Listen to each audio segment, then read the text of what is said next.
மங்கையராய் பிறப்பதற்கே நல்ல மாதவம் செய்திகள் வேண்டுமோமா என்ற முன்னாசு கவி பாரதியின் பாடல் இன்று பெண்ணின் பிறப்பை பெருமையாகவே சமூகத்திற்கு எடுத்து காட்டுகிறது எனலாம். வானத்தை ஆகாசவாணி என்றும், பூமியை பூமாதேவி என்றும், இந்த தேசத்தை பாரத மாதா என்றும், நதிகளை கங்கா யமுனா காவேரி என்றும், கல்வி கடவுளை சரஸ்வதி என்றும், செல்வ கடவுளை லட்சுமி என்றும், நாம் பேசும் மொழியை தாய்மொழி என்றும் கூறுகிறோம். இதல்லவா பெண்ணின் பெருமை.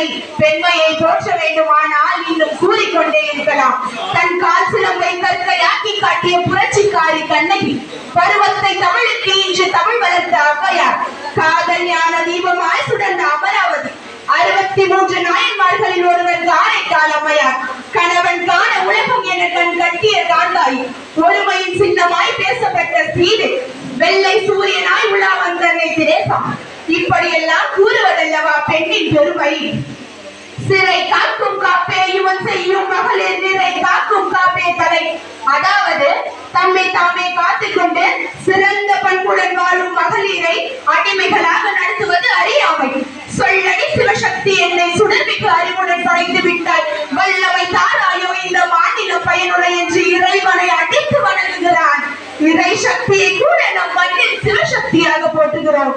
உலகமே மைய வழிகாட்டிய வல்லவன் 2 அடிகளில் தான் குரலை படைத்தான்.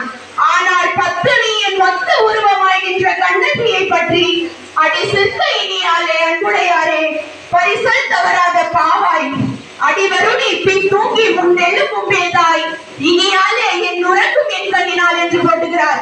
அவள் எத்துணை சிறந்த கற்பு கடைசியாய் அவள் இருந்திருந்தால் அவர் இப்படிப்பட்ட பாடலை பாடியிருக்கிறார்.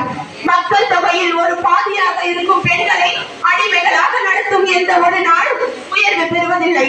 பாதகம் செய்பவரை கண்டால் நீ பயம் கொள்ளலாகாது பாப்பா, மோதி மிதித்து விடு பாப்பா, அவர் முகத்தில் உமிழ்ந்து விடு பாப்பாங்கிறார் பாரதி. ஆம், பெண்ணே ரௌத்திரம் பழகு, ஒழுக்கம் இவை ஆண்களின் அறங்களாக இலக்கியங்களில் கூறப்படுகிறது. பிற்காலத்தில் கற்பு என்பது பெண்களின் தலையாய் அறமாக கூறப்பட்டுள்ளது. பெண்கள் மூட பழக்கங்களில் சிறைப்பட்டு சிந்திக்கும் திறனின்றி தனித்து இயங்கும் ஆற்றல் இல்லாமல் இல்ல சிறையில் பூட்டப்பட்டு முடங்கி கிடக்கின்றனர். அடுப்பூகும் பெண்களுக்கு படிப்பதற்கு என சொல்லி இடுப்புடைக்கும் செயல்தானே தடுப்பதற்கு வழி காண்போம். கருமுகிலை கெடுத்திட்டு வருகின்ற மதி எனவே மனத்துகிலை கெடுத்திட்டு மதிவெல்ல புறப்படுவோம். விதவை எனும் நிலை மாற புதுமை போல் செய்திடுவோம். பதுமை என வாழ்ந்திட்டு பதுங்கியது போதும் என புதுமை என ஆண் பெண்ணை புதுக்கிடாமல் போற்றுகின்ற நிலைத்தன்மை வரவழைப்போம், நெஞ்சுரம் பெறவழைப்போம். இன்று படித்த பெண்கள் சமுதாயத்தில் தலை நிமிர்ந்து நிற்கின்றனர். பட்டங்கள் ஆழ்வதும் சட்டங்கள் செய்வதும் பாறையில் பெண்கள் நடந்து வந்தோம். 8 மறைவினில் ஆணுக்கு பெண் பிள்ளை தான் ஒன்று கும்மியடி, 8 மறைவினில் ஆணுக்கு பெண் தான் ஒன்று கும்மியடி.